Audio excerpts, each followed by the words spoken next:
qui est invité par M. Le Calvez et qui va nous parler de l'esprit à l'ordinateur et de l'ordinateur à l'esprit. Alors je laisse Le Calvez, puisque c'est son invité, vous le présenter. Merci monsieur le maire de faire l'honneur de présenter notre invité de ce jour, M. Yves Guénal. C'est un novateur et un explorateur. Il est un explorateur un peu particulier, c'est un explorateur de l'esprit. Psychanalyste et psychothérapeute, il travaille de concert avec sa femme Madeleine, qui est elle aussi est psychanalyste, chef d'entreprise et diplômée en graphologie. Yves Guénal est officier, journaliste, chef de publicité, a été tout à la fois. Inventeur et détenteur de nombreux brevets d'invention. Il est lauréat de la Société d'encouragement à la recherche et à l'invention, lauréat de la Société d'encouragement à l'art et à l'industrie, médaille d'or avec félicitations du jury au Salon de l'Invention à Bruxelles. Ils sont co-auteurs de L'Orgueil de guérir aux éditions Albin Michel. Outre une formation psychanalytique standard, son itinéraire est marqué des expériences diversifiées, des travaux et des découvertes, et une renommée d'efficacité. Il est l'initiateur de l'école Psychiatrie psychanalytique, 30 ans de conférences ininterrompues qu'il donne à Paris sous le patronage de Psychosanté. Alors Psychosanté, c'est une association médicale et psychologique pour le développement de la connaissance de l'esprit. Alors c'est en assistant à un cycle de conférences il y a déjà une quinzaine d'années que j'ai comblé mon ignorance générale du fonctionnement de l'esprit. C'est pourquoi j'ai pensé qu'en invitant Yves Guénal, il pourrait, pour nous scientifiques qui connaissons bien les ordinateurs, il pourrait nous présenter un modèle de fonctionnement de l'esprit qui m'avait fort séduit à l'époque, et de nous expliquer en une séance comment fonctionne l'esprit, son anatomie, sa physiologie, voire ses pannes. Monsieur Guénal, merci d'avoir la gentillesse de venir nous parler. Vous avez intitulé cette causerie « De l'esprit à l'ordinateur et vice-versa », et je vous laisse la parole. Merci, cher ami, d'avoir eu l'imprudence de me convier aujourd'hui. Enfin.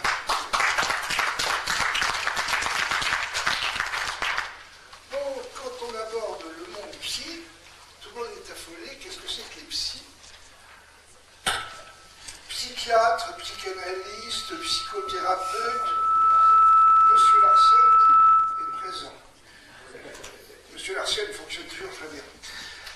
Donc,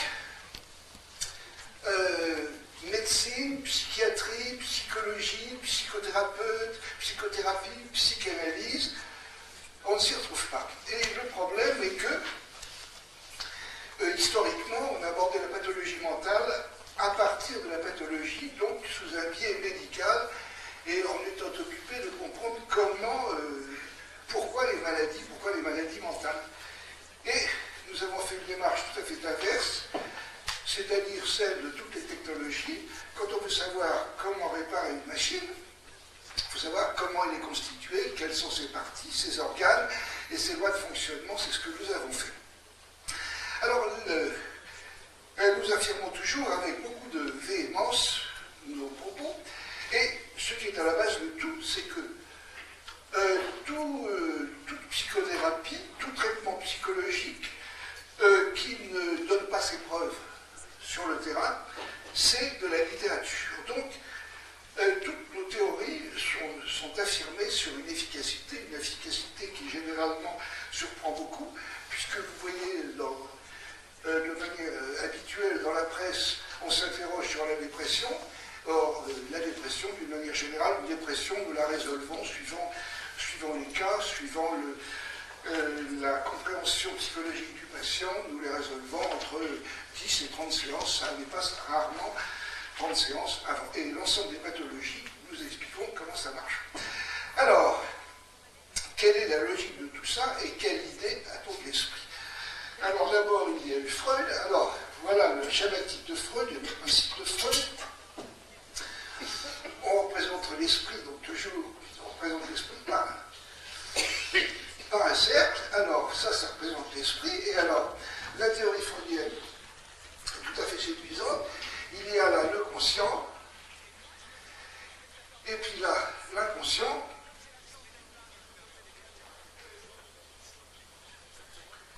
Et toutes nos misères viennent des traumatismes, des conflits de l'enfance que nous avons eus dans l'enfance, qui ne sont pas résolus, qui sont dans l'inconscient, et qu'il suffit de faire remonter à la surface pour que tout aille bien.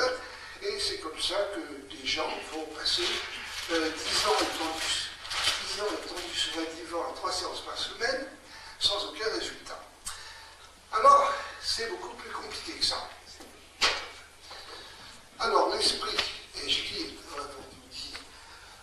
est un ordinateur, et un ordinateur, ça fonctionne à l'aide d'un programme. Alors, nous représentons l'esprit par une boule percée d'un trou au sommet par lequel pénètrent les informations. Les informations qui vont constituer des logiciels. Alors, les informations pénètrent. Aujourd'hui, je vous regarde un ensemble d'informations. Avec le temps, un certain nombre d'informations vont tomber dans le fond de la boule et devenir inconscientes. Et ainsi, a-t-on deux zones, en gros, le conscient et l'inconscient. Le conscient et l'inconscient. Et donc, l'esprit va plus ou moins bien fonctionner suivant les informations et les logiciels qu'il a reçus tout au long de notre vie. Alors il faut bien comprendre que, j'oublie encore dans le fond de la boule, un autre inconscient, l'inconscient collectif, qui est un inconscient inné, qui inclut des notions même partagées avec les animaux, les notions tout est à bas, le bien, le mal, la sécurité, l'insécurité, la vie, la mort, tous éléments, la perfection, l'imperfection, le mal, le bien, tout ceci est dans l'inconscient collectif et c'est hérité à la naissance. Pour le reste, l'ordinateur, à la naissance, cette partie-là est vide et va donc se remplir, de ce qui est dans l'informatique de logiciels. Alors, les petits-enfants vont apprendre le logiciel mathématique, arithmétique, le logiciel de l'alphabet, et puis on va apprendre les logiciels au catéchisme, et puis on va apprendre les logiciels littéraires, et puis on va apprendre les logiciels, intégrer les logiciels mathématiques supérieurs, ensuite les logiciels de l'école polytechnique, etc., etc., les logiciels de la bonne éducation, il faut dire bonjour à la dame, les logiciels de la vie affective, etc., etc. Alors donc, c'est tout simple, il faut intégrer le plus de logiciels possible, et le plus de bons logiciels possible, et plus l'esprit fonctionnera bien. Seulement, voilà,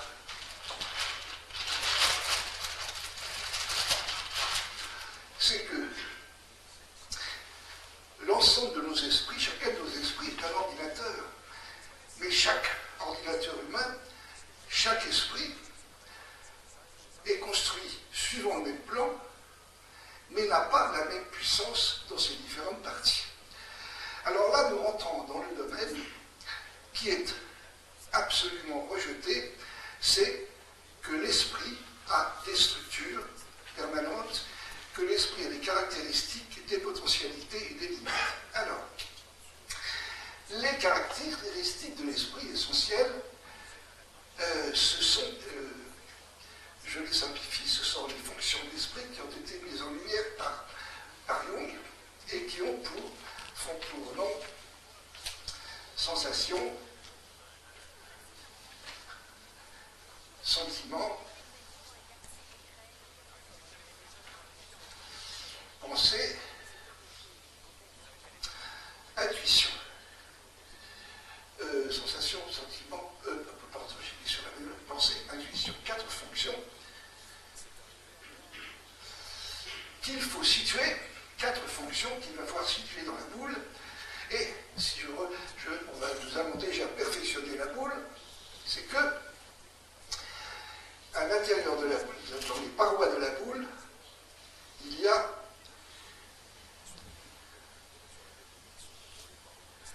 les structures de notre personnalité, et là on commence par sensation, sentiment, pensée, intuition. Alors, ces différentes fonctions, alors qu'est-ce que les fonctions? Les fonctions, ce sont des outils. La sensation, c'est la fonction de perception. Je vous écoute, je vous regarde, je touche, je regarde la couleur, je touche le bois, c'est la sensation. La fonction sentiment, c'est la fonction d'amour et de haine. La pensée, c'est la fonction de raisonnement logique, de mesure des événements, qui est aussi partagée, que vous connaissez bien et qui est tout aussi partagée par les animaux. Le chat, avant de faire son saut, calcule la distance à laquelle il peut sauter, l'énergie qu'il a à donner, donc lui aussi il pense, tout le monde pense. Et puis la 4e fonction, qui elle pose de sérieux problèmes, et on verra que c'est le problème fondamental de l'approche Pi, c'est l'intuition, qui est, comme le dit le dictionnaire, la fonction de connaissance au-delà des évidences matérielles, la fonction de perception au-delà de la réalité, c'est la fonction de l'inventeur. Alors il y a donc ces fonctions que nous situons dans les parois de l'ordinateur. Alors vu en perspective,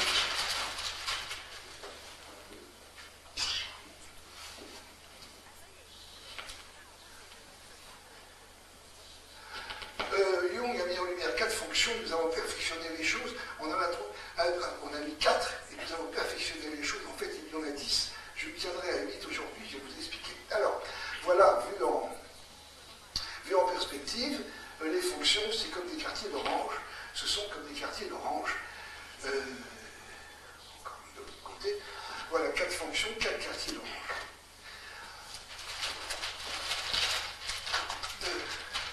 Alors, pour dire que c'est compliqué, c'est que chacune de ces fonctions, on va considérer ce morceau d'écorce comme étant une fonction, a 2 capacités, c'est soit tourner vers l'extérieur extraverti, soit tourner vers l'intérieur introverti, soit tourner vers l'extérieur extraverti. Alors je passe assez rapidement pour que vous voyez simplement que c'est compliqué. La pensée extravertie, c'est la pensée de l'ingénieur qui va réaliser les machines. La pensée introvertie, c'est la pensée du philosophe qui a pour métier de poser des questions auxquelles on ne peut pas répondre. Le sentiment extraverti, c'est la fonction des convenances. Le sentiment introverti, c'est la fonction des attachements sentimentaux. Donc, en gros, il y a 10 fonctions. Donc, c'est pas... Et le problème, on le verra tout à l'heure, c'est que pour point de vue médical, pour comprendre ce qui se passe à l'intérieur du corps, il y a de merveilleux outils. La radio d'abord, le scanner aujourd'hui, mais il n'existe pas de scanner pour voir dans l'esprit. Le scanner pour voir dans l'esprit, ça devrait être l'esprit du thérapeute. Donc, 10 fonctions. Il y a un sentiment froid, un sentiment chaud, je ne m'entends pas dans les détails pour aujourd'hui. Donc, un ensemble. Alors voilà, ce qui va se passer, c'est que la répartition des fonctions n'est pas la même chez chacun d'entre nous. Les gens qui font des mathématiques supérieures ont une fonction qui font polytechnique, les ingénieurs brillants comme vous, ont nécessairement une capacité de pensée mathématique, de pensée à l'état pur extrêmement développée, que je n'ai pas. Et je pourrais faire tout ce que je veux. Si un distingué ingénieur a 20 à sa copie, je ne dépasserai pas de paradoxalement, si certains esprits dotés d'une bonne pensée au niveau mathématique auront des bonnes notes, il se peut qu'en physique, moi j'ai 18. Nous avons donc des performances c'est là où le problème va commencer dans l'éducation. C'est que dans l'éducation, il est entendu qu'on est tous pareils et que quand on veut, on peut. Or, c'est pas vrai. Alors, voilà le problème qui va se poser, qui va expliquer les pathologies.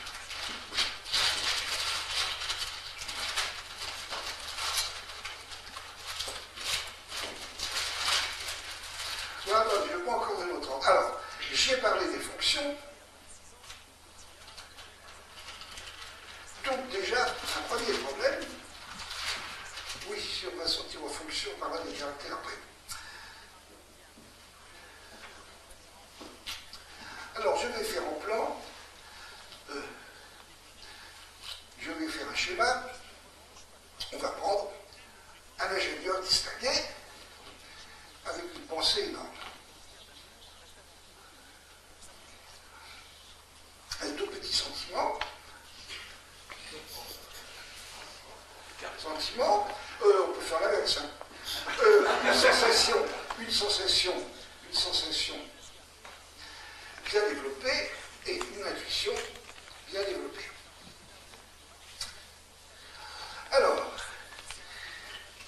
qu'est-ce qui va se passer? C'est qu'on a tendance à se servir des fonctions fortes.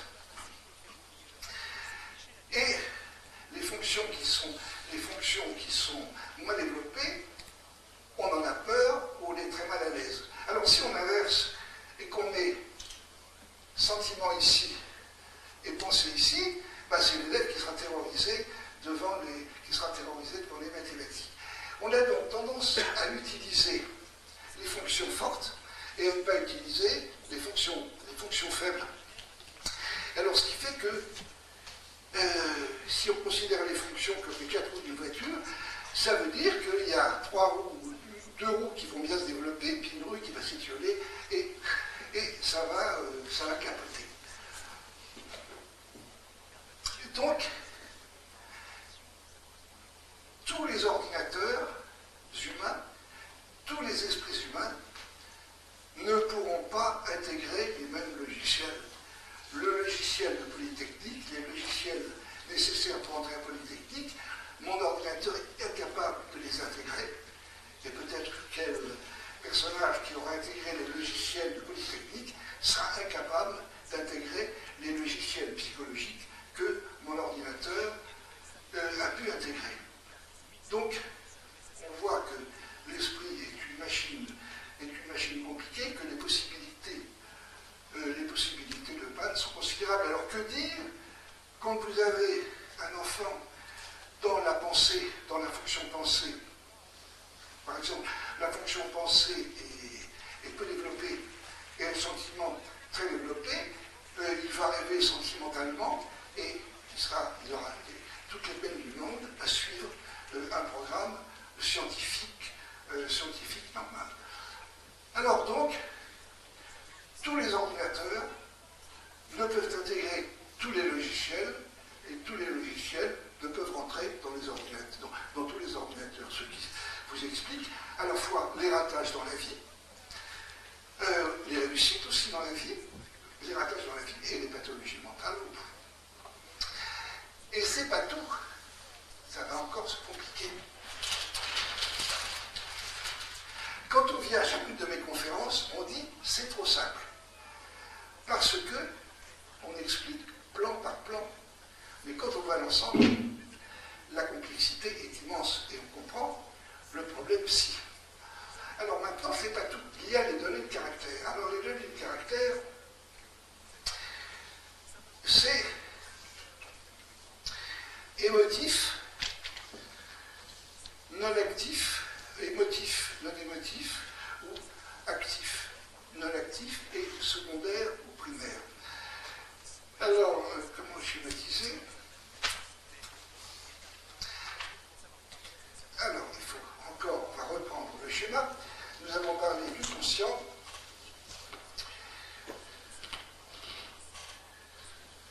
Donc, on est dans l'inconscient.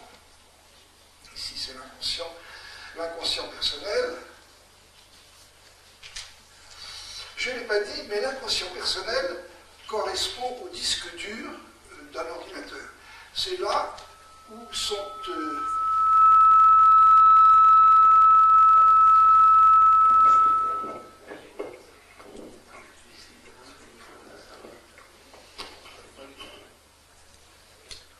c'est là où sont installés tout ce que nous avons appris, vécu dans notre vie, donc le disque dur.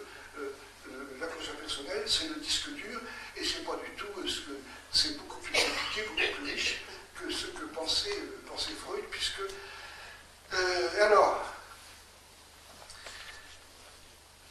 l'ordinateur, au modèle de l'ordinateur, l'esprit va s'auto-gérer avec les logiciels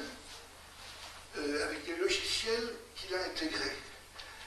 Alors, ce qui fait que, par exemple, un psychanalyste freudien a intégré que Freud, c'est toute la vérité, et que tout ce que je suis en train de dire là, c'est erroné, et donc, il ne va intégrer que ce qui correspond au logiciel déjà intégré, et ce qui est hors du champ des logiciels qu'il a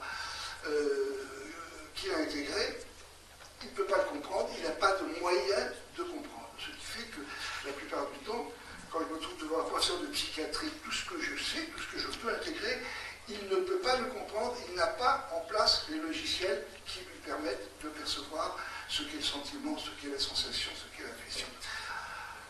Donc, alors, on va venir aux caractères. Alors, il y a des caractères primaires et secondaires. Primaire, ça veut dire qui réagit en un temps premier, rapidement, ce qui ne veut pas dire primaire au sens scolaire, et secondaire qui réagit en un temps second. Alors, le primaire réagit aux événements.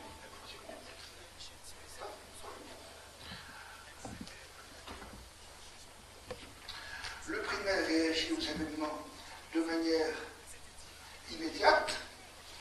Le secondaire, le type secondaire, qui a son centre de conscience qui est dans la profondeur du conscient, là on est dans le conscient, va réagir en un temps second.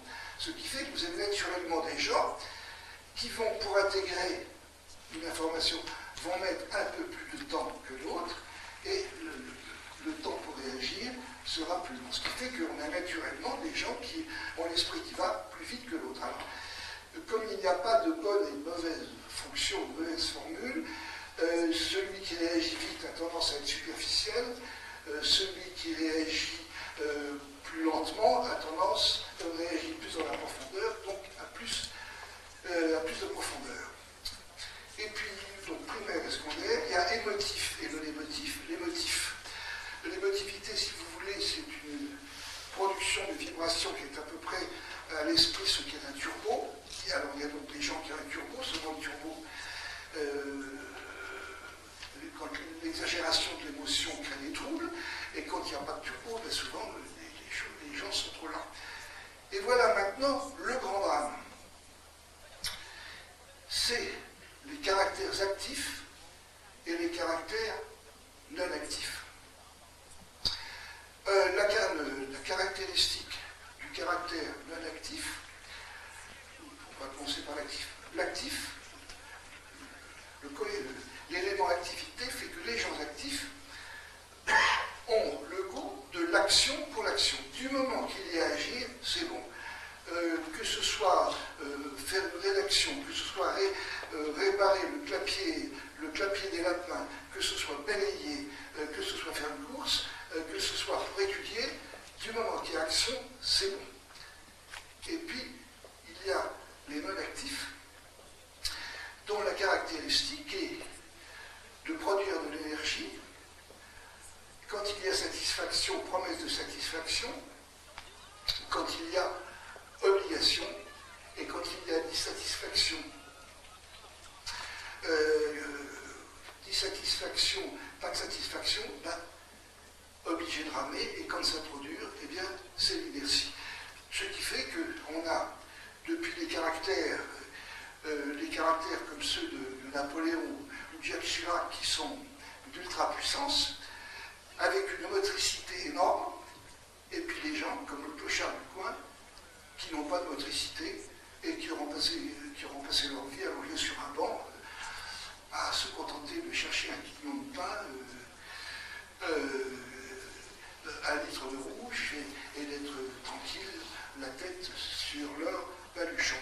Et là, on est devant un véritable problème, un véritable drame, c'est qu'il y a donc des gens qui sont taillés pour l'action et des gens qui sont taillés pour aucune action. Alors on peut dire que chacun dans la société peut trouver sa place, mais il y a quand même des gens qui sont dans l'esprit, aussi bien au niveau des fonctions qu'au niveau des caractères, et de l'action, on a des gens qui sont bien taillés et puis d'autres qui sont bien démunis, et c'est comme ça. Et ce qui fait que la psychologie, la psychanalyse, la psychiatrie en sont là, c'est que cette réalité d'inné et inégaux n'est absolument pas acceptée directement. En fait, c'est sanctionné par les capacités d'étude, c'est sanctionné par les réussites dans la vie du ratage, mais dans l'énoncé psychologique, c'est complètement refusé. C'est tellement refusé que quand j'ai voulu présenter notre ouvrage de théorie au Seuil, pour ne pas le nommer, et que j'ai parlé des caractères, le directeur littéraire qui m'a reçu, je crois que c'était le patron, m'a dit « ça n'est pas possible, c'est pas possible, ce que vous dites n'est pas possible. Même pas ouvert le livre, c'est pas possible. » Et c'est ça qui est refusé.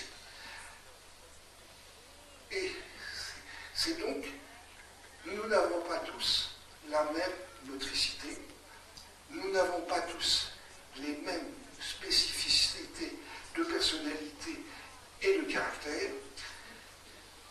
Et pourquoi c'est refusé? Parce que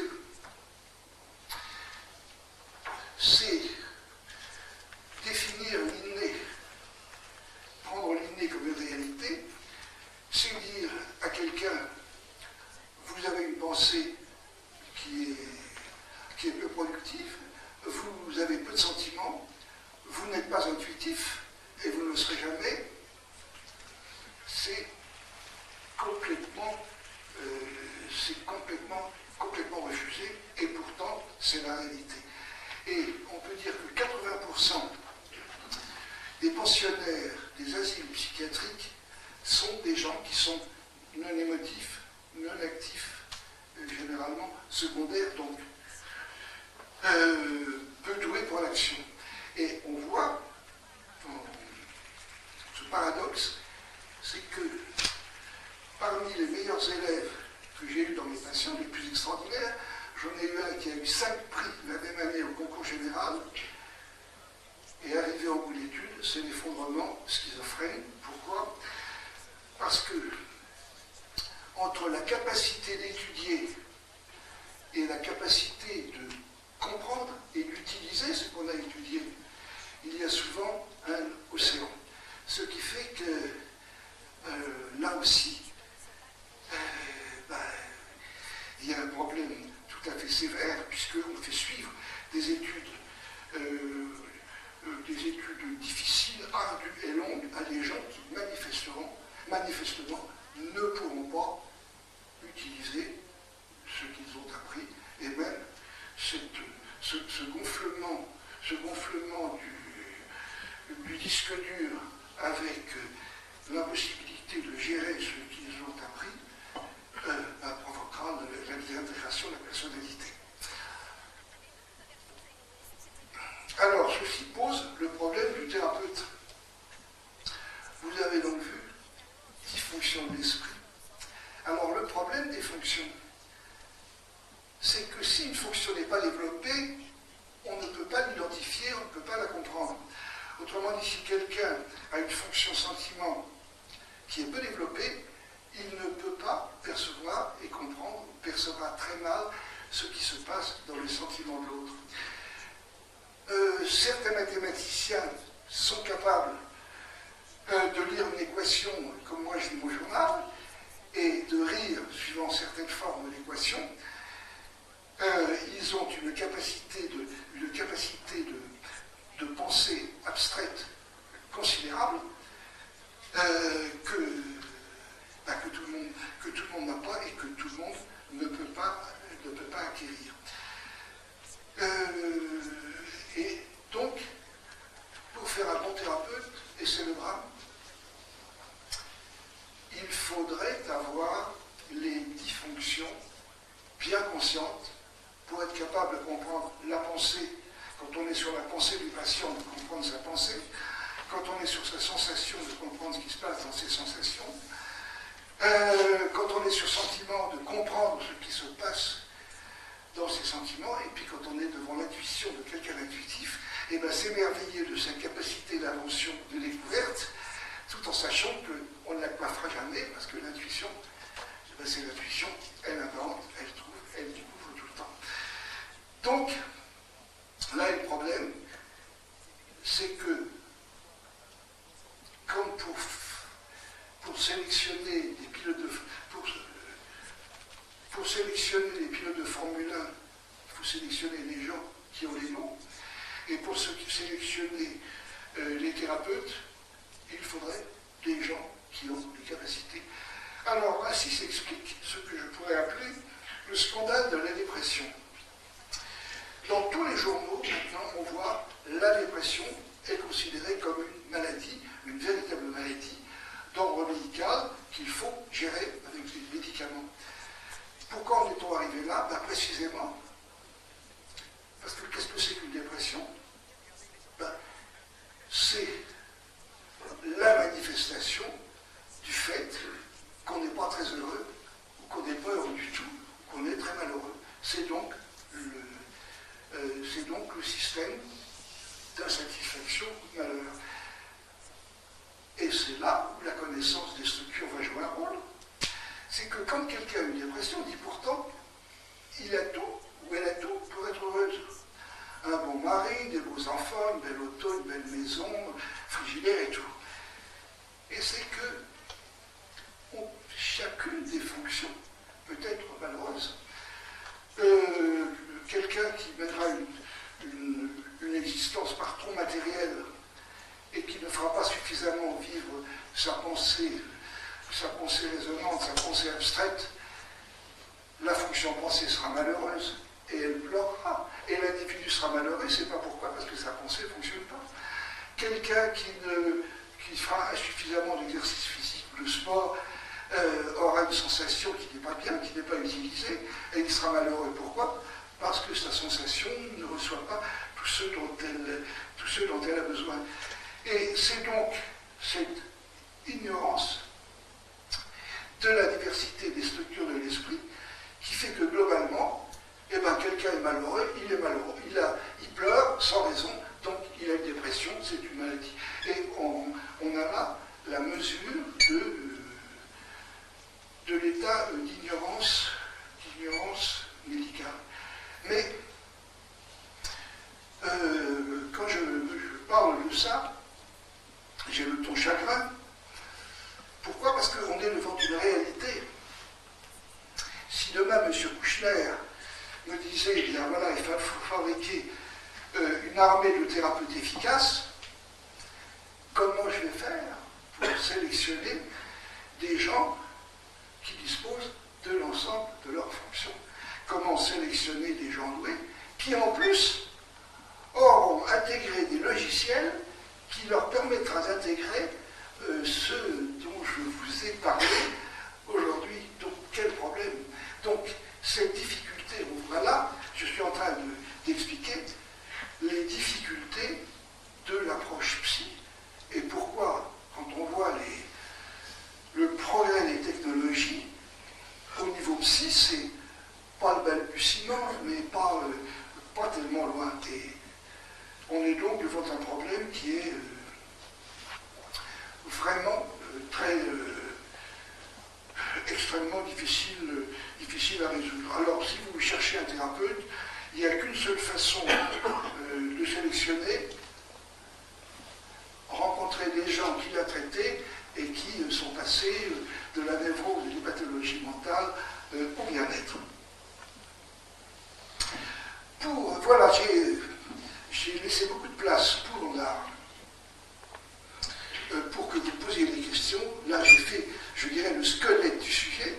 Et si vous voulez bien, à titre de divertissement, je vais vous raconter le conte de la mission du grand savant Noctus, mandaté par le roi auprès des deux magiciens, Madeleine et Evanus, car dans une lointaine province vivaient deux magiciens, Madeleine et Evanus, qui avaient pour métier de réparer les esprits comme d'autres réparent les sabbats. Donc, Noctus commence et dit « Alors qu'un illustre confrère se permet d'affirmer la psychiatrie, c'est la somme de nos ignorances, et que pour cette raison, en cette matière, il n'y a pas de prix Nobel, expliquez-moi donc, monsieur le magicien et madame, comment il se fait que vous ayez pu afficher l'orgueil du guerrier sans aller en prison pour falsification?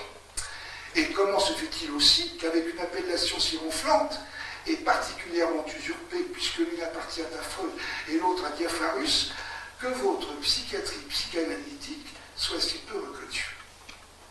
Ivanus répond donc, si je puis faire un détour, puisqu'en ce qui concerne l'esprit, tous les détours conviennent, je vous évoquerai un certain Hector et Bugatti qui fabriquait des autos de légende plus rapides que les autres.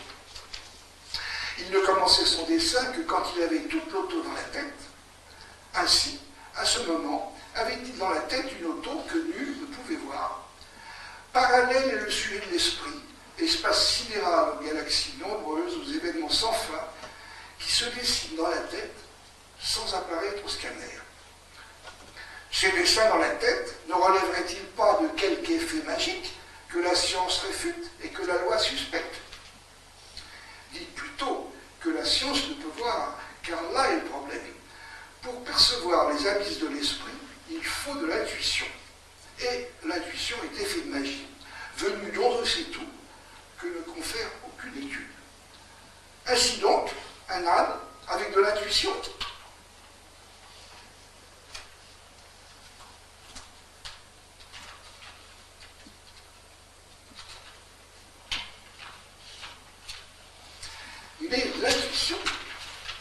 Mais l'intuition ne suffit point, car l'esprit, suivant nos certitudes, repose sur 10 fonctions, y compris l'intuition. Oh, peut-on, je vous prie, aller les observer? C'est là que s'alourdit le drame. Pour les percevoir dans la tête là où elles sont, aucun télescope ne fonctionne. Il faut les posséder soi-même, toutes les 10 dans la tête, ce qui n'est pas fréquent. La preuve en est que deux savants d'exception, aussi bien Jung que Freud, par l'effet même de leur science, n'ont perçu des sentiments brûlants qui font fondre les cœurs que des formes glacées dont l'une est le transfert. C'est là un beau discours, mais pour orgueilleusement guérir, quelle est votre méthode? Hélas, il n'y en a pas. L'espace est trop complexe. Pour être psychonaute, il faut un grand talent, les fonctions aux aguets, l'intuition aux aguets, comme le dirait Bergson, par un volontaire de tous les magiciens. Donc, si je résume votre pratique, l'esprit est une voûte céleste, centrée sur 10 fonctions, que l'on peut voir ou non par effet de naissance, et qu'aucune méthode précise ne saurait diriger, c'est cela même. Ainsi s'explique que votre abusive enseigne reste discrète, car en fait, à la science, vous n'avez rien à vendre qui se puisse mesurer, ou être utilisé par tout un chacun, suivant le sens commun des universités ou de Laborantus, grand maître des potions. Madeleine intervient et dit, c'est là notre souffrance. Mais tout de même, pour qu'Albert Michel, séduit par vos incroyables exploits, vous édite, n'y a-t-il pas quelques secrets que vous me cachiez là? Le secret, c'est ce que nous avons fait dans notre province lointaine. Comme pour la Formule 1, on choisit des pilotes, nous avons su trouver des kidams équipés en fonction, riches d'expériences vécues et de talents divers, capables sur l'instant de boussoler à l'aise dans les pattes de l'esprit pour en faire le bonheur. Madeleine intervient et dit, en matière de rupture, avec préférence, je conseille donc au roi de jeter au panier les grimoires surannés et de leurs méthodes austères, et de rechercher dans le royaume tout sujet capable de percevoir l'esprit tel que nous le percevons, ou de toute manière, pourvu qu'avec sévérité le patient s'éclate, comme on dit de nos jours, et qu'en guise de névrose, il se réjouisse de vivre. Je vais donc rapporter au roi, puisqu'il faut bien conclure, l'esprit humain est un macrocosmos au cœur duquel seuls les psychonautes nécessairement virtuoses peuvent valablement piloter. Doctus Palladi Evalus, nous voilà donc tous d'accord. Voilà, et maintenant je suis à votre disposition pour toutes les questions que vous me posez.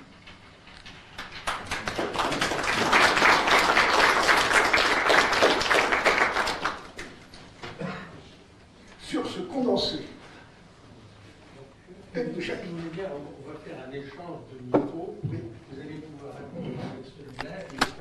On a une toute petite seconde. Je vais essayer de récupérer le fil. C'est pas très moderne, mais ça marche quand même.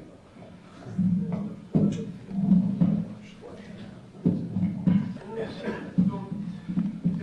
Naslin, je préférerais ne pas séparer, comme vous le faites, la pensée qui, pour vous, je crois, est proche de la raison, et l'intuition. Pour moi, la pensée, c'est le traitement des images mentales. Que ces images, traitement au sens informatique, que ces images soient concrètes ou abstraites. Et ce traitement peut être soit conscient et explicite, alors c'est la raison, ou bien il peut aussi être inconscient et implicite, et c'est l'intuition. Nous avons tous eu l'expérience de nous endormir avec un problème dont nous ne trouvions pas la solution, et brusquement, le matin, au réveil, la solution apparaît. Ça prouve que dans notre inconscient, la pensée continue à fonctionner d'une façon inconsciente et implicite, et qu'elle élabore la solution qu'on n'a pas pu trouver d'une façon consciente et explicite. Ça tombe. Bon, alors, je vais essayer de... Quand il s'agit de traiter une pathologie, les choses sont extrêmement précises.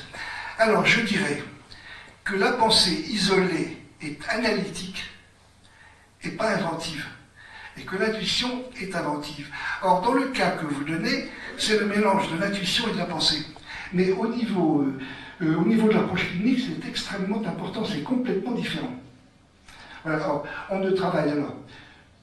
J'ai présenté les choses de façon très séparée, mais on n'est jamais ceci ou cela. On est toujours ensemble dans des proportions variées. Donc voilà la réponse, c'est que la pensée, si on veut la prendre stricte, est analytique et n'invente pas.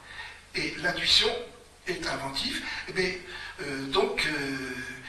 chez tout le monde, on va avoir quand même une part d'intuition, mais c'est à distinguer. Et c'est le même processus. Oui, mais quand attention, c'est que c'est là où l'approche clinique est importante, c'est que si vous ne faites pas la différence, vous ne pouvez pas...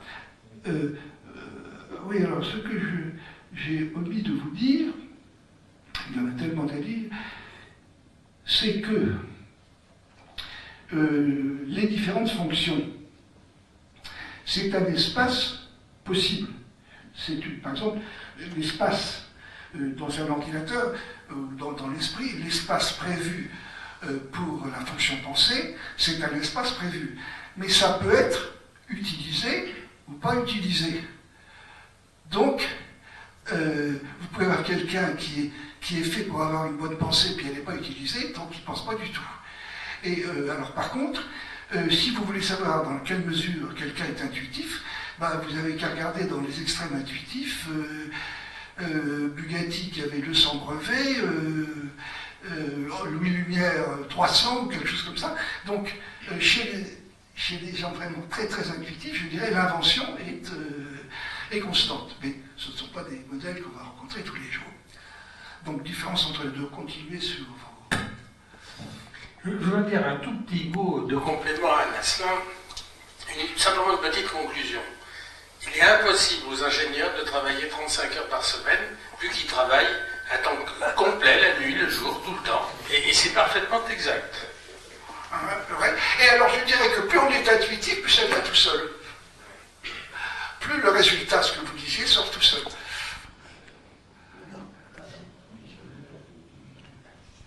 La pensée, pour être précis, la pensée, c'est la logique de l'ordinateur. En apprenant, résumé, c'est la logique de l'ordinateur. Mais elle ne l'invente pas. Non, mais c'est là où il faut être. Et alors, là, nous sommes devant les difficultés psychologiques, nous sommes dans les difficultés du monde psy, parce que il faut s'entendre sur les termes. Or, quand vous dites penser, vous ne percevez pas ce que je veux dire. Ce qui veut dire que si vous venez en conférence, vous verrez comment bien isoler les choses. Là est le problème. Mais si on en croit Poincaré, par exemple, le travail inconscient est complètement différent de nature du travail conscient. L'inconscient est incapable de logique et incapable de calculer. Il n'y a pas, selon lui, d'exemple d'un problème mathématique qui ait été traité de façon mathématique dans le sommeil ou l'inconscient pour se révéler ensuite. C'est un travail, une des méthodes de travail de l'inconscient, c'est de reconnaître la similarité de structure entre des éléments dans deux domaines complètement différents. Et au réveil, cette évidence apparaît. Et alors commence un travail très difficile, qui est de traduire ça sur le plan logique. Mais ce sont pour eux, pour Einstein aussi, des modes de pensée complètement différents. La pensée logique ne pouvant pas fonctionner s'il n'est pas alimentée par quelque chose qui est peut-être l'intuition, mais qui n'est pas logique. Je citerai aussi Bohr, qui disait qu'avant d'aborder les mathématiques, il faut songer aux phénomènes eux-mêmes, et que les mathématiques gênent pour le faire. Et c'est seulement quand on a acquis un certain sentiment de la façon dont les choses se passent qu'on peut aborder le problème de la mise sous forme logique. Vous êtes en train de ce que vous dites de faire intervenir énormément du mécanisme intuitif. Énormément. Voilà, c'est sûr. Y a-t-il un compromis intelligence-mémoire? Parce qu'effectivement, souvent les réponses ou la façon de travailler des gens prouvent qu'ils utilisent leur mémoire ou leur intelligence. Alors avez-vous une idée sur ce fameux compromis, puisque finalement l'un et l'autre peuvent se couvrir? Alors, la mémoire, c'est un matériel. Et c'est là, alors là c'est la question de la scolarité des bons élèves qui font bien leurs études. On peut mémoriser, mettre sur le disque dur tout ce qu'on veut, mais pour l'utiliser, il faudra les 4 fonctions. Alors, s'il y a par exemple une seule fonction qui marche, la pensée, ça fera floc, ça va s'arrêter. Là, quand ça ne sera plus nourri, ça va s'arrêter. Voilà, et s'il n'y a pas l'intuition, s'il n'y a pas la communication avec l'extérieur, ça va s'arrêter. Et c'est donc, c'est très clair, l'intelligence va être conditionnée par la totalité de l'action des fonctions. Alors vous avez des gens qui ont une richesse d'esprit fabuleuse, et puis des gens, une toute petite pensée, un tout petit sentiment, pas d'intuition. Voilà. Et alors c'est pour ça, et alors c'est là, quand on dit souvent à des Einstein ou à des pasteurs que Kant ou intelligent peut mieux faire, c'est là que ils amassent un certain bagage qui leur paraît utile, et puis après, quand ils sont devant la vie, alors ils vont utiliser tous leurs moyens, et c'est là qu'ils vont faire des découvertes et faire avancer la connaissance la connaissance et la science. Alors, le propre de la même manière, quand on dit d'un élève intelligent peut mieux faire, ben, généralement, quand on dit ça, c'est que soit il n'a pas assez de motricité, soit dans les meilleurs cas, c'est qu'en fait, son esprit recueille tout ce qui lui paraît intéressant et néglige dans l'enseignement tout ce qui ne lui paraît pas intéressant. Alors si la sélection est bonne, il réussira bien sa vie. Si la sélection n'est pas bonne, il ne la réussira pas. On peut encore dire ça autrement en demandant quelle différence il y a entre la culture et l'érudition.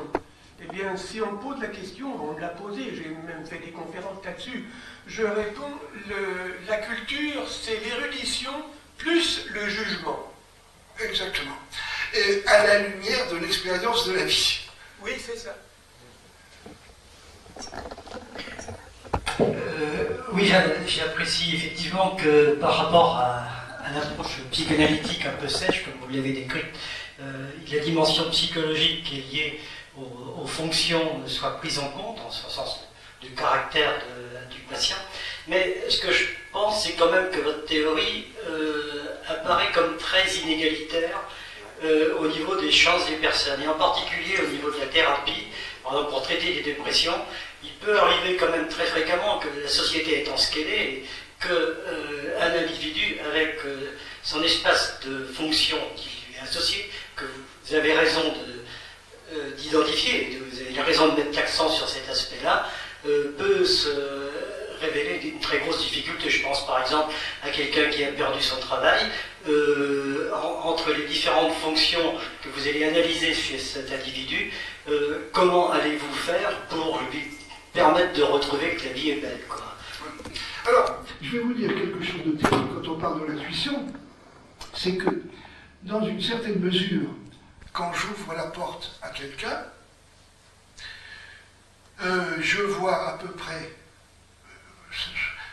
quelle est cette personne. En tout cas, je peux dire, après 10 minutes d'échange parlé, elle est identifiée. Alors, ce que je n'ai pas dit, c'est que dans notre approche à nous, nous sommes occupés toujours du meilleur, parce que c'est le meilleur qui va être opérationnel pour réparer le moins bon, et non pas l'approche inverse, où on va se pencher sur les misères. Alors, par exemple, pour prendre cet exemple, je ne sais pas si je réponds exactement à votre question, mais ça va quand même donner un autre climat.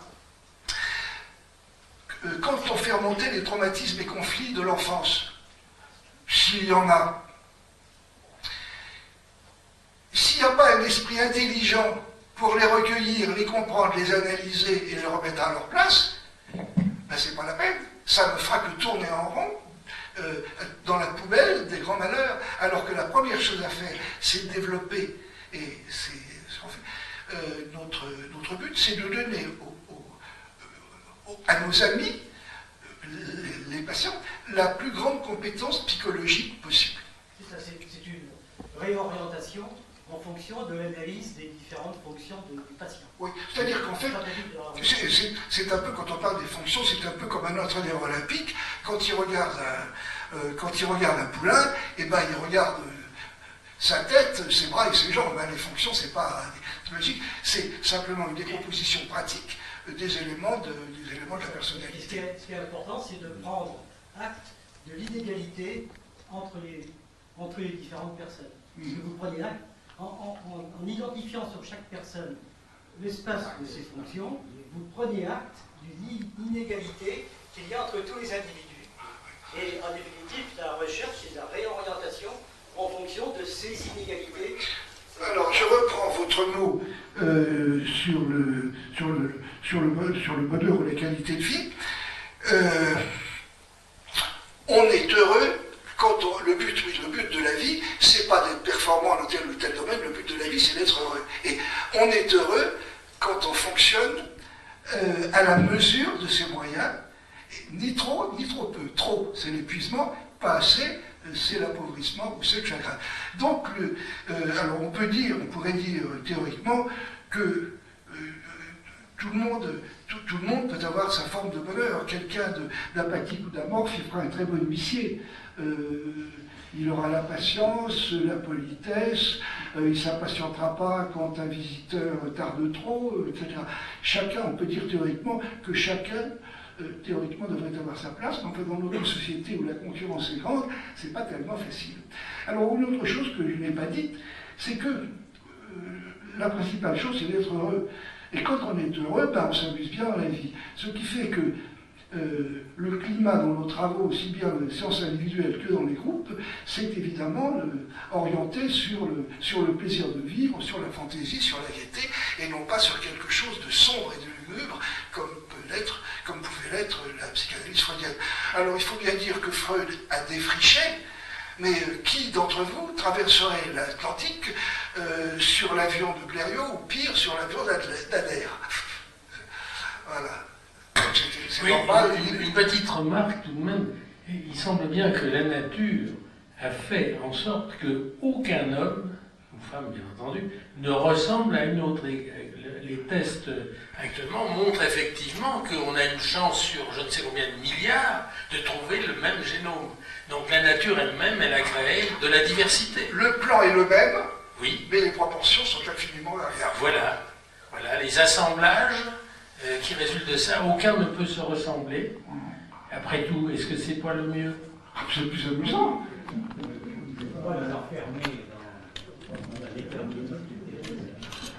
Je voudrais dire quand même que cette classification me paraît un petit peu arbitraire, de définir la classification que vous faites en fonction, etc., avec la proportion de chaque fonction chez les personnes. Il y a des personnes qui sont tout à fait remarquables au niveau de la pensée, au niveau de l'intuition, et qui subissent des dépressions épouvantables. Alors, ça n'est absolument pas lié à je vais vous dire, je vais vous dire, depuis 30 ans, je n'ai jamais reçu une personne avec une intelligence normale qui reste en dépression. Jamais. Ça n'existe pas, jamais. Mais écoutez, moi j'en connais.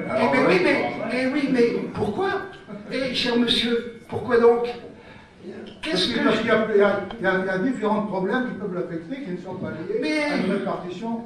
Alors, cher monsieur, si on regarde dans la vie, voulez-vous me dire ce qui existe en dehors des sentiments, en dehors de la sensation, en dehors de la pensée, en dehors de l'intuition, voulez-vous me dire ce qui existe? Je serais très heureux de vous le montrer. Je ne suis pas spécialiste en psychologie, mais je vous dis simplement que je parlais de personnes tout à fait remarquables au niveau intellectuel, au niveau de pensée, au niveau de l'intuition, etc., et qui ont subissent quelques-uns encore, des dépressions extrêmement profondes. Bien entendu.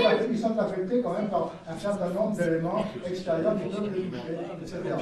Mais ils ont complètement.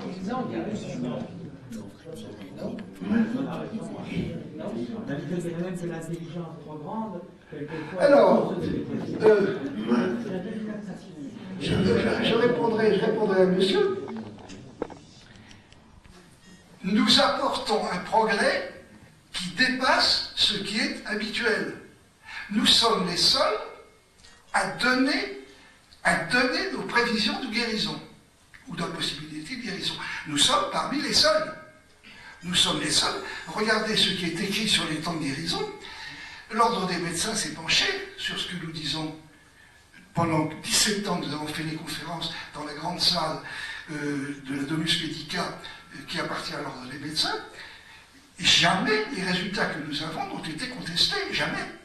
Donc nous apportons un progrès réel. Ah oui, donc, alors, si vous connaissez des gens en dépression profonde, vous nous les envoyez, ou à Pascal, qui se fera un plaisir de... Oui. Il y a quand même une petite chose, c'est que quand vous dites quelqu'un, des personnes remarquables au niveau de l'intelligence, on peut avoir une pensée, une intuition absolument adaptée, merci beaucoup, mais quand Yves Dienal parle d'intelligence, c'est pas uniquement sur deux fonctions, c'est vraiment une intelligence ouverte, il ne s'agit pas de quotient intellectuel. Donc, ce qu'il faut voir, c'est la personnalité globale de la personne, qui peut être, effectivement, Einstein aurait pu peut-être sombrer dans la dépression s'il n'avait pas eu une personnalité accomplie dans plusieurs domaines. Donc, pas uniquement au niveau pensée, intuition. Voilà. Mais comment renforcer ce qui manque? C'est le travail analytique. C'est ça. Puisque vous estimez que tout est prédéterminé. Mais là, alors... Puisque vous estimez que tout le monde Oui, alors, je vais vous expliquer. On va prendre une comparaison corporelle. Dans mon corps, je suis longiligne, donc ce qui est prédéterminé, je dirais, c'est la longueur de mes membres. Mais je peux développer la musculature, je peux les développer ou les laisser s'étioler. Donc c'est pareil au niveau de l'esprit.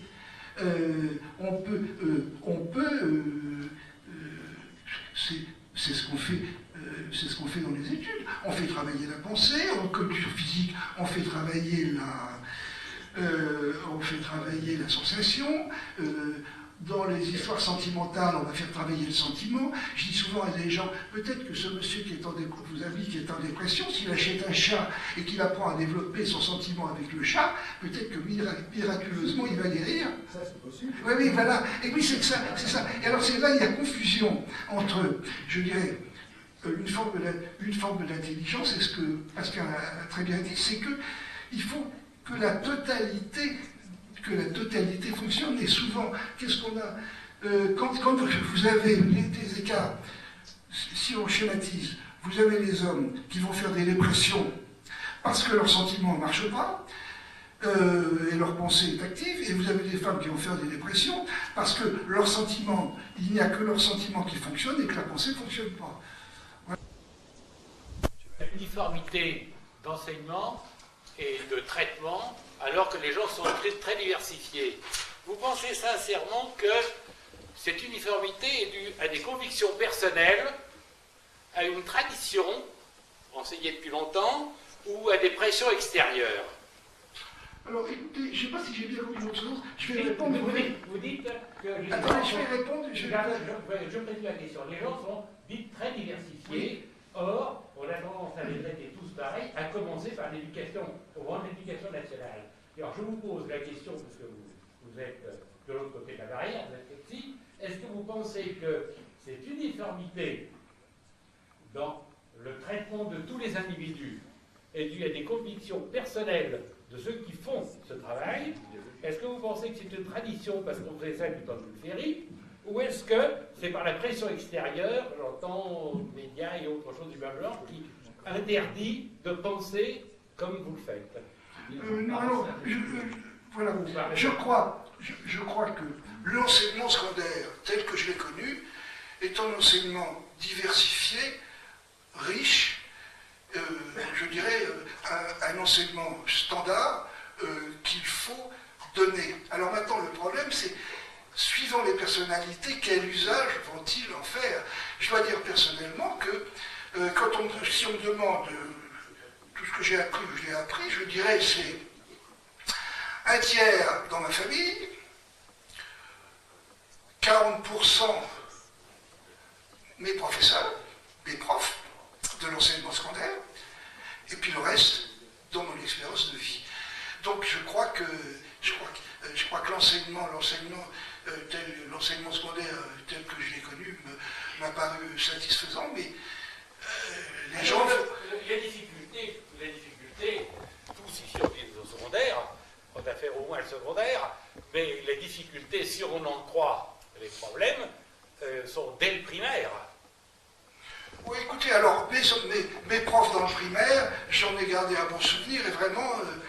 je trouve... Vous avez notre âge, je parle de l'enseignement du maître dans le même temps. Oui. Alors, puisque vous voulez actualiser les choses, on peut les actualiser. On peut se demander si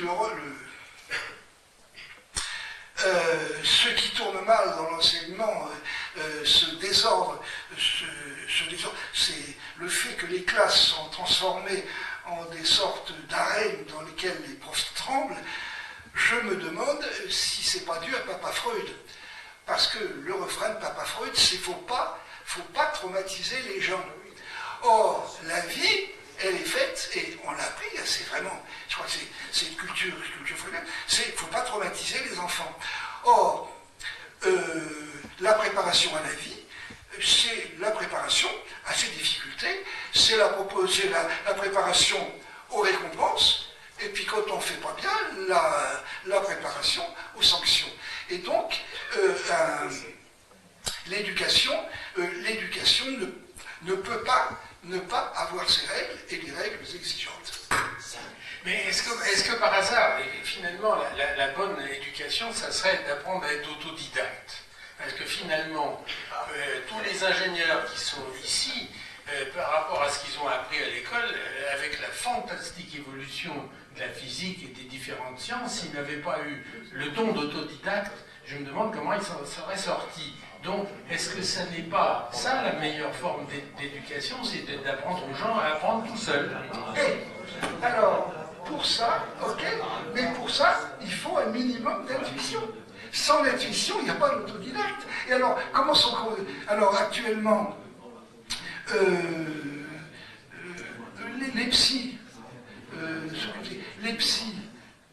officiellement, sont reconnus en fonction de leur diplôme, mais pas du tout en fonction de leur efficacité. Et moi, nous sommes, je dirais, Madeleine et moi, nous sommes autodidactes dans la mesure où on a complètement largement dépassé les bases qu'on avait apprises, mais est autodidacte, qui le peut, hein. Un autodidacte est quelqu'un qui a choisi les voies de sa formation, qui généralement est beaucoup plus riche que la formation acquise seulement dans les études. Vous dites qui le peut, mais qui le veut aussi. Non, ah oui, mais c'est pareil, qui le veut. Alors, là aussi, je reviens sur la motricité qui est terrible. C'est qu'on a tendance à vouloir ce que l'on peut. Autrement dit, par exemple, on m'a demandé de faire cette conférence, j'ai bien voulu parce que je savais que je pouvais. Mais si j'avais su que je ne pouvais pas, j'aurais pas voulu. Et si j'avais bien voulu alors que je ne peux pas, ça aurait été le fiasco. C'est peut-être le cas. En ce qui concerne les autodidactes, la méthode consiste aussi à prendre des livres. C'est-à-dire, moi, si vous voulez, je recommande la chose suivante. Quand on ne sait pas quelque chose et qu'on tombe sur un livre vraiment très pointu, je dis, il faut lire le début, la fin, et après le milieu. Oui. Et après, on peut le lire vraiment sérieusement. Oui, mais alors, ce que vous dites est valable dans la mesure où votre intuition est éclairée, et si vous n'avez pas d'intuition, c'est un bavardage sans intérêt. Ce que je veux dire par là, c'est qu'il n'y a pas de... Alors, ma femme et moi, nous avons lu des centaines de bouquins de psychologie. Et utile, on en a retenu, vraiment utile, avec une matière utile, 6. Le reste, à foutre à la poubelle, erroné ou inutile. Et alors, quand on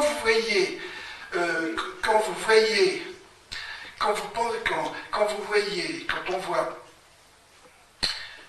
l'efficacité que nous avons, la précision qui choque un peu de ce que l'on dit, et qu'on voit les gens retourner dans les affabulations, les rééditions des affabulations freudiennes, c'est effrayant. Si c'est de l'histoire, c'est bien.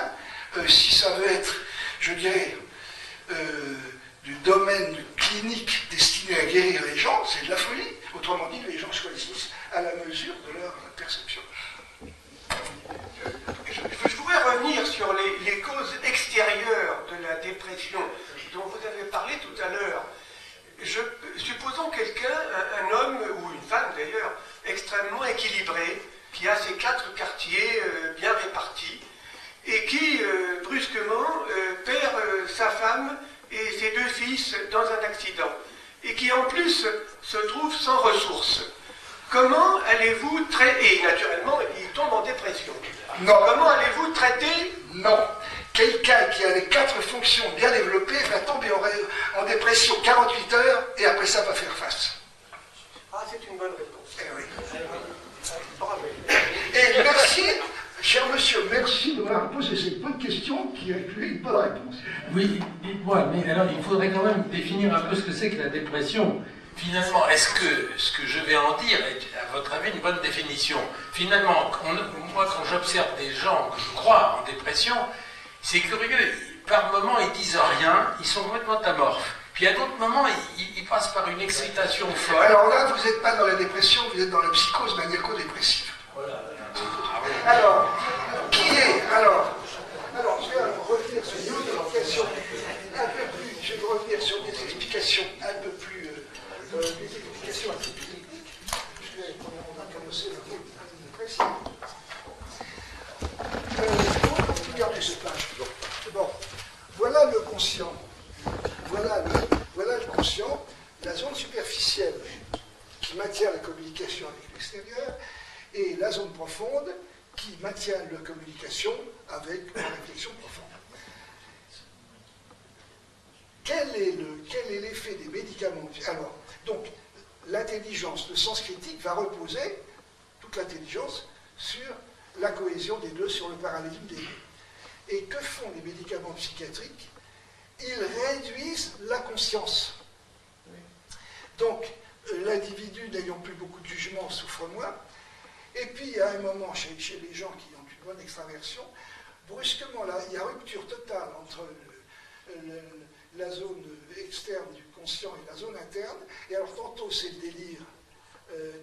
délire exubérant, et tantôt c'est l'abolie profonde. Et c'est fabriqué par les médicaments. Il y a l'immense majorité. Du reste, un symposium de à Sainte-Anne, ils ont dit clairement qu'un individu sur deux traité par leurs moyens sombrerait inévitablement, inéluctablement dans la psychose maniaco-dépressive, qui est une des deux maladies mentales majeures, y compris la schizophrénie. Qu'est-ce que c'est? Qu'est-ce que c'est être maniaco-dépressif, c'est quoi? Eh bien, c'est être alternativement sombré dans ce qui peut ressembler à la dépression, la boulie et le malheur, et à d'autres moments dans l'excitation dans laquelle on se sent le maître du monde, et où on est en relation souvent avec Dieu, le diable et autres. Et alors c'est là où ça va partir de façon très précise, à partir des fonctions qu'il faut connaître. Oui, une remarque en définitive sur, une remarque sur le titre psychiatrie psychanalytique. Est-ce que le fait de faire référence à la psychanalyse ne pose pas problème compte tenu de la susceptibilité des différentes sociétés de psychanalyse et compte tenu que dans votre approche, je l'apprécie, la part de psychologie est beaucoup plus importante que celle qui apparaît dans une analyse habituellement. Oui, et je crois que c'est d'ailleurs l'intérêt de cette approche. Alors vous êtes en train de dire que la psychanalyse, finalement, c'est pas de la psychologie. Vous avez bien raison, ce sont des élucubrations. Oui. Bon, alors, je vais vous dire, alors, la raison d'abord, pourquoi psychiatrie psychanalytique, c'est que on est parti de la psychanalyse, et puis par étapes successives, à partir de la psychanalyse, on est arrivé à satisfaire les ambitions de la psychiatrie, c'est-à-dire compréhension, maîtrise, quel est le terme exact au dictionnaire? C'est science des maladies mentales et art de les guérir. Nous sommes donc arrivés aux ambitions, à satisfaire en grande partie aux ambitions de la psychiatrie. Et pourquoi psychanalyse? Parce que l'avion d'Adair, qu'il s'agisse de l'avion d'Adair, qu'il s'agisse de l'avion de Blériot, ou qu'il s'agisse du Concorde, ça s'appelle toujours avion. Donc, ce que nous faisons, c'est évoluer, mais ce que nous faisons est aussi différent de ce que faisait Freud que le Concorde de Blériot, mais de toute façon, on est toujours dans le même domaine. De toute façon, c'est un hommage à Freud, c'est lui qui a déblayé la voie. Et il a dit, j'ai frayé le chemin, d'autres le poursuivront. Donc je considère que je suis beaucoup plus freudien que les freudiens qui ont mis ces connaissances sur mon cerveau. Je dis ça parce qu'en fait, il y a quand même eu des réactions des dissidents, les dissidents Jung, Adler, etc. Et d'autre part, les sociétés de psychanalyse, en général, ne tolèrent pas, ils considèrent comme hérésie tout ce qui n'est pas typiquement dans la ligne freudienne. Et dans ce que vous avez présenté, je vois quand même beaucoup plus de choses qui rapprochent de la psychologie. J'ai lu dans le temps des bouquins de Leussen, des choses comme ça, et qu'on ne retrouve pas du tout dans la psychanalyse. Bon alors, voulez-vous me dire ce qu'est la psychanalyse? Il y a 1 an et demi ou 2 ans, il y a eu 2 émissions sur la psychanalyse. Et il a été dit, où il y avait les édiles de la psychanalyse. La psychanalyse est chère et longue, réservée à une élite, douloureuse, et elle ne guérit pas. Et elle ne guérit pas. Alors, voulez-vous me dire ce que c'est que cette discipline sans objet? C'est en partie faux. La psychanalyse n'est pas réservée à une élite. Ça n'est plus vrai. Mais si elle ne guérit pas, quelle importance? Non, mais quand même, vous allez un peu fort. Quand vous dites que...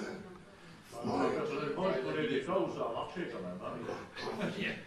Hein. Dans quelle proportion? Tu vois, il faut rester sur cette idée de guérison. Il faut qu'on reste sur cette idée de guérison. Quelqu'un fait une dépression grave, psychiatrisé depuis 10 ans. Il veut en sortir. Vite, où va-t-il aller? Pour être guéri? Si, je dirais à coup sûr, où va-t-il aller? Il sort de psychiatrie, il sort de 15 ans de psychanalyse, où va-t-il aller? Il va voir le médecin. Il va essayer. S'il peut changer de vie, c'est certainement une bonne solution. Je sais pas si... Il y avait un livre comique, le 36e dessous, de je ne sais plus quel auteur, où c'est ce qu'on disait. On ne change pas de vie, on ne change de vie que quand on change son esprit. Et pour changer son esprit, il faut comprendre comment il fonctionne. Hein, pour comprendre son esprit. Et je peux vous dire que l'ensemble de nos patients, soit restent dans leur vie, mais la vivent bien, soit changent radicalement de vie, ou découvrent dans la vie des choses entièrement nouvelles auxquelles ils n'auraient pas pensé, les arts, la musique, le sport, la psychologie, que c'est justement. Mais il faut bien voir cette notion, c'est que si je parle cette conférence n'a d'intérêt que dans la mesure où on résout les malheurs des gens. Si c'est pas pour résoudre les malheurs des gens, si c'est pas pour les guérir, entre guillemets, cette conférence n'a aucun intérêt. Est-ce que vous faites une hiérarchie entre les fonctions que vous avez évoquées? Est-ce que vous faites une hiérarchie pour atteindre l'objectif qui est le bonheur? C'est ça qu'on cherche tous. Est-ce qu'il y a des fonctions plus intéressantes que d'autres? Alors, la réponse est chaque fonction doit connaître son bonheur. Le sentiment dans les relations sentimentales, la pensée dans les raisonnements intellectuels, l'association dans tout ce qui est de l'art ou du sport, et l'intuition dans ce qui est dans l'imagination. Donc, alors, une fonction qui travaille bien est un élément de plaisir, une fonction qui ne travaille pas est un élément de malheur et de déplaisir. Voilà, je réponds, je crois. Pour avoir le plus de plaisir possible, il faut voilà. Oui, alors, pendant que... Les 6 bouquins que vous avez évoqués, qui vous restent après avoir analysé les quantités, vous pourrez nous les indiquer? Combien? Les indiquer? Les 6 livres, vous avez dit, j'ai retenu 6 livres intéressants après avoir analysé des centaines. Attendez, alors, il y a L'homme à la découverte de son âme, de Jung. Il y a le traité des caractères de Le par Gaston Berger. Qu'est-ce qu'il y a encore Le petit bouquin de Le Seine avait fait une analyse remarquable sur le plan des caractères. Oui, mais on s'en est... Alors, si vous à ce titre-là, on peut voir qu'il y a des écoles, il y a des méthodes, et faute d'intuition, l'ensemble des psys sont incapables de cerner et d'utiliser l'ensemble. En ce qui concerne l'intuition, je voudrais faire juste une remarque. Vous avez parlé d'Einstein, et on lit qu'Einstein a fait, en fait, des actes de foi. Hein, ces actes de foi, par exemple, de dire que tous les dieux de l'univers sont identiques et que les lois de la nature sont les mêmes. Bon, ça c'est un acte de foi. Comment peut-on dire ça? Eh bien, en somme, est-ce que l'intuition, ça n'est pas de faire des actes de foi et après de voir si ça marche, de faire des manips, de confronter avec l'expérience? C'est la définition même de l'intuition. C'est ça. Comment le savez-vous? C'est évident. Newton a fait aussi, il a fait l'acte de foi que c'était le carré de la distance, et puis ça a marché. C'est ça l'intuition. Voilà. Alors quand on a lu L'homme à la découverte de son âme et qu'on a vu les fonctions, pendant 3 jours on n'a pas dormi, parce que c'était la clé, c'était la première fois qu'on lisait un ouvrage psy qui traitait de structure normale et non pas de pathologie. Oui, je voudrais dénoncer à ce propos-là l'orbite obsessionnelle. C'est-à-dire, quelquefois, on cherche un problème et on n'arrive pas à en sortir parce qu'on pense toujours la même chose. Et à ce moment-là, justement, l'acte de foi qui consiste à dire, eh bien, et si on essayait de faire comme ça, peut-être que ça marcherait. Et si on est intuitif, ça marche. Si on n'est pas intuitif, ça marche. Ça marche pas. Oui, voilà. Je voudrais déborder un peu du sujet. Connaissez-vous quelqu'un qui s'appelle Franz Billmann, qui a écrit différents livres sur la danse et qui fait des séances, un peu d'ailleurs, non seulement en France, mais également à l'étranger, des séances de danse-thérapie. Et elle obtient de très bons résultats, au moins auprès de certaines personnes. Franz Billmann, son dernier livre s'appelle « Le besoin de danser ». Mais vous savez, je vous répondrai qu'il y a des patients qui étaient très problématiques. On les a envoyés faire du ski, ça leur a fait du bien. Voilà, oui, autrement dit, c'est la vie elle-même qui est réparatrice. Seulement, si vous avez quelqu'un qui est très sensation et que vous l'envoyez faire que de la danse, plus il va danser, plus il va être mal. Si vous avez quelqu'un qui est uniquement sur la pensée, que vous l'envoyez danser, là, ça va lui faire du bien. Oui, moi je voudrais ajouter deux petites questions. Vous avez parlé de 10 fonctions, et vous en avez cité 8, je crois. Est-ce que l'animus et l'anima en font partie? Je n'ai pas parlé de l'animus et l'anima, ça en fait plus. Non, c'est encore autre chose. C'est autre chose. Il y en a tellement, j'ai pas tout dit. Et ma deuxième question, c'est est-ce que vous pouviez nous dire quels seraient quelques critères de la bonne santé de l'esprit? Alors, critères de bonne santé. Devant le micro. Les mots d'esprit. Satisfaction de vivre, bonne réussite dans ses entreprises pour sa vie, dans les entreprises sentimentales, bonne santé générale, et pas de dégradation par trop notable, notamment de l'esprit, avec l'âge. Voilà. Et j'en ai pas oublié. Laquelle? Je ne sais plus, mais t'en as oublié. Là. Ouais. Et que pensez-vous de la foi du charbonnier? C'est l'entourage. Ah oui, c'est-à-dire? On n'a pas parlé de l'entourage de la personne. Ah oui. Et tout le monde se porte bien autour de vous, parce que vous avez des gens qui se portent bien, et comme par miracle, autour d'eux, tout le monde est malade. La femme est en dépression, il y a un fils schizophrène, le chat le poil terne, etc. Alors là, c'est qu'il y a quelque chose qui ne va pas dans la personne qui rayonne, et ça, c'est le critère, je dirais, le plus redoutable. Oui, alors ma question était, qu'est-ce que vous pensez de la foi du charbonnier? Parce qu'il y a des gens qui croient de la façon du charbonnier sans se poser. Mais la foi du charbonnier, elle conduit aussi directement au délire.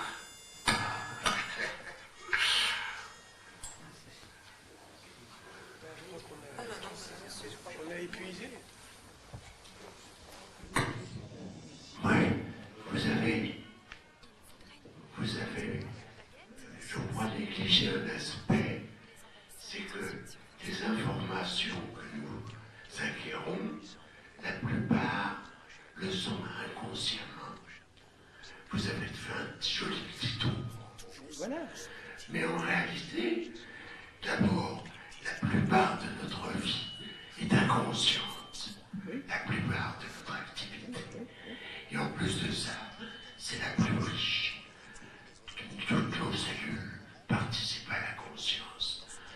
Là, au début, Freud avait traité l'inconscient comme un dépotoir, comme jamais d'ailleurs. Et maintenant, les psychanalystes ont énormément évolué et se rendent compte que l'inconscient agit partout et que c'est une source d'énergie et non pas un dépotoir. Alors en plus, je suis un peu gêné par votre expression les logiciels. Parce que justement, une très petite partie de notre activité fonctionne comme un logiciel. Et les comparaisons entre les machines à calculer et le cerveau de l'homme ne correspondent pas à quelque chose de réel. Elles donnent des idées, mais ne correspondent pas à quelque chose de réel. Mais quand je vous parle là, je prends, avec quoi je vous parle? Les logiciels de pensée générale appris dans l'enseignement secondaire, un morceau de logiciel freudien, un gros morceau de logiciel jungien, un autre morceau de logiciel pris chez Le Seine, mais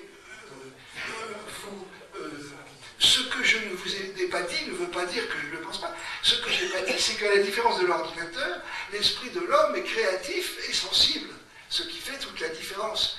Mais nous fonctionnons, s'il y avait ici un freudien pur et dur, vous entendriez sortir, réciter le logiciel freudien tel qu'appris.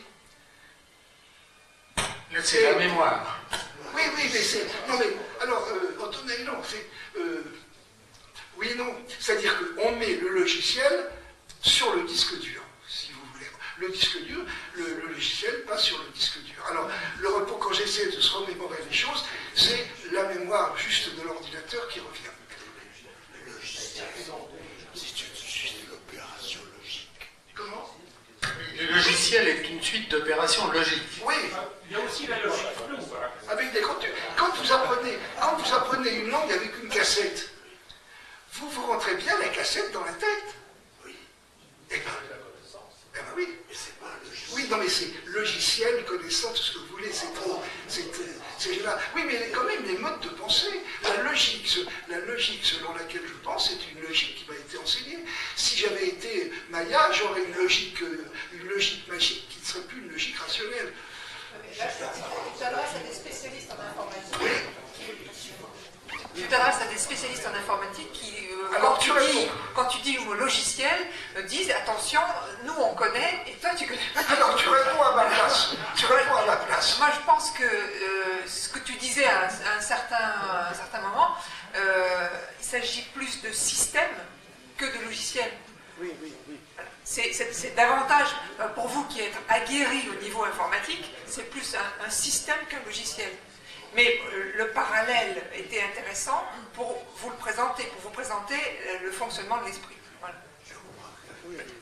Une toute petite seconde pour le logiciel. C'est un outil, hein, on achète ça, on le prend et quand on a des calculs à faire, on rentre ses propres données dedans et il ressort ce que le calcul donne. Mais jamais autre chose que ce que le gars a mis dans le logiciel. Je crois qu'il faut bien se rendre compte que quand nous faisons une addition, nous ne procédons pas de façon digitale. Nous récitons un poème. Nous avons appris, étant enfants, 3 plus 2 égale 5, comme on apprend une forme de La Fontaine. Et c'est la mémoire. Les grands calculateurs prodiges disent tous que c'est pas par le raisonnement, c'est par la mémoire qu'ils trouvent le résultat. C'est des trucs aussi. Oui, mais ça n'est pas. L'esprit humain ne raisonne pas vraiment en disant 2 plus 1 ça fait 3. C'est pas comme ça qu'on... Bon alors, quand vous répondez,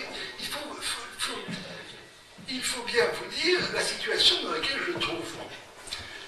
Je prends un cas, je reçois un jeune garçon, 18 ans, gorgé de médicaments, qui a été 4 fois interné en cellule capitonnée à Sainte-Anne, qui a tout cassé 1000 feux dans son lycée, et que je suis chargé de guérir. Voilà. Il est encore vivant. Le type paranoïaque tel que nous le concevons, alors, quand il est bien développé sur toutes ses fonctions, et notamment sur le sentiment, et qu'il a le respect d'autrui, c'est le grand chef, qu'il a dans la société. Quand le sentiment est perverti, qu'il n'a plus, le sentiment universel de respect d'autrui, ça va devenir le fanatique. Et il est la vérité, donc comme il est la vérité, pas grand monde de quelque chose pour lui. C'est Ben Laden. Vous acceptez l'échec dans certains cas. Non, l'échec est l'impossibilité. Vous avez dit tout à l'heure que vous réussissiez tous vos traitements. Ah non, mais non, j'ai dit, et l'impossible. Le possible, les prévisions du possible, et le pratiquement impossible. Oui, l'ordinateur. Oui, effectivement, comme l'a dit Maurier, il y a effectivement une très grande différence au niveau du fonctionnement entre un ordinateur et le cerveau, et ils ne sont absolument pas comparables. Et s'il y a une analogie qui me semble valable, c'est dû au fait que dans un ordinateur, il y a un programme, il y a des données. Et l'équivalent des données, c'est ce qu'il y a dans la mémoire. Et en définitive, il y a une assez grande similitude entre une organisation de données dans un ordinateur, avec des bases de données relationnelles, où les données sont associées par les relations qu'elles ont entre elles, et la façon dont les données sont manipulées dans le cerveau, où effectivement ce sont des images qui se succèdent et qui sont appelées par l'intermédiaire de relations. Donc autrement dit, je crois quand même que ce qui est important quand on fait la référence à une image avec l'ordinateur, c'est dans le cadre de la structure des données, qui est une structure relationnelle, plus que dans le cadre du mode de traitement du programme proprement dit, qui est évidemment très différent et sans équivalent. Alors, je ne vais pas vous répondre, mais vous poser une question. Est-ce que ce que je vous ai exposé aujourd'hui ressemble plus ou moins à l'ordinateur que la vue freudienne telle qu'elle est? Je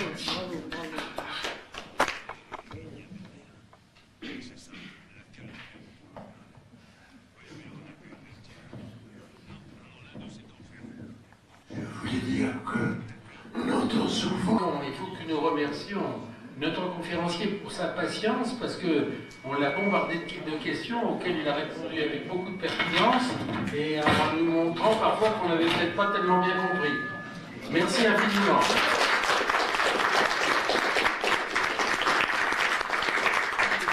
Merci de toutes vos questions et notamment des pires qui me sont allées droit au cœur.